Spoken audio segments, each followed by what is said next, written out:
வணக்கம் நண்பா. ஒரு ஆள புடிக்கணும்னா, அவங்களோட ஆசைய தூண்டணும்னு சொல்லுவாங்கல்ல. அதுக்கு எடுத்துக்காட்டு தான் நண்பா இந்த வீடியோ. அதாவது நம்மளோட கடல் வந்து ரொம்ப அலையா இருக்கு, கலக்கா இருக்கு. ஏன்னா அதிகபட்சம் என்ன பண்ணுவாங்கன்னா, தூண்டி கட்டை இருக்கும்ல, மீன் மாதிரியே இருக்கிற பொம்மை கட்டைய வீசி தான் மீன்கள் பிடிப்பாங்க. பட் இந்த மாரி அதிகமா கடல் அலைகள் வீசும்போது, அந்த கட்டைய வீசினாலும் பிரயோஜனம் இருக்காது. அப்போ மீனோட ஆசைய தூண்டுறதுக்கு இந்த மாரி தாங்க மீன் பிடிப்பாங்க. சின்ன மீன்கள தூண்டில்ல கொழுவி, அதுவும் உயிரோட கொழுவி இந்த மாரி வீசுவாங்க. அந்த நேரத்துல அந்த மீன்கள் தெரியுதுங்களா? ஸோ அவுங்க இந்த சின்ன மீன புடிக்கணும் அப்படின்னு சொல்றதுக்காக வந்து புடிச்சு மாட்டிக்கிறங்க. ஸோ இது ஆக்சுவலா வந்து பார்த்தீங்கன்னா, எல்லா டைமுமே இந்த ட்ரிக்க வந்து யூஸ் பண்ண மாட்டாங்க. உங்களுக்கே தெரியுதுல்ல கடல் வந்து எப்படி அலையா இருக்கு, கலக்கா தெரியுது அப்படின்னு சொல்லிட்டு ரொம்ப தெளிவு இல்லாம இருக்கும்போது, இந்த மாதிரி மீன்கள தூண்டிகள்ல கொழுவி வீசம்போது, நல்ல பெரிய சைஸு பாறையா மாட்டிருங்க. அந்த பாறைய மேல தூக்குவாங்க. லைவா நீங்களே பாருங்க.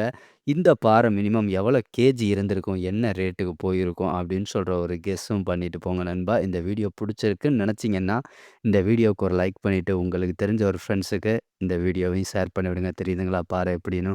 ஸோ மேல வர்றத லைவா பாருங்க. அட்டகாசமா இருக்குங்க. இந்த மாரி தூண்டில்ல வந்து உயிர் மீன்கள கொழுவி பிடிக்கும்போது. ஏன்னா, தூண்டி கட்டைய விட இந்த மாரி உயிர் மீன்களுக்கு பெரிய மீனா சிக்கும். பாருங்க நண்பா.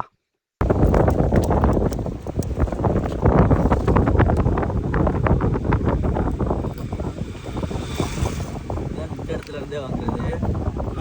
இதான் நின்ற இடத்துல இருந்தே வாங்குறது.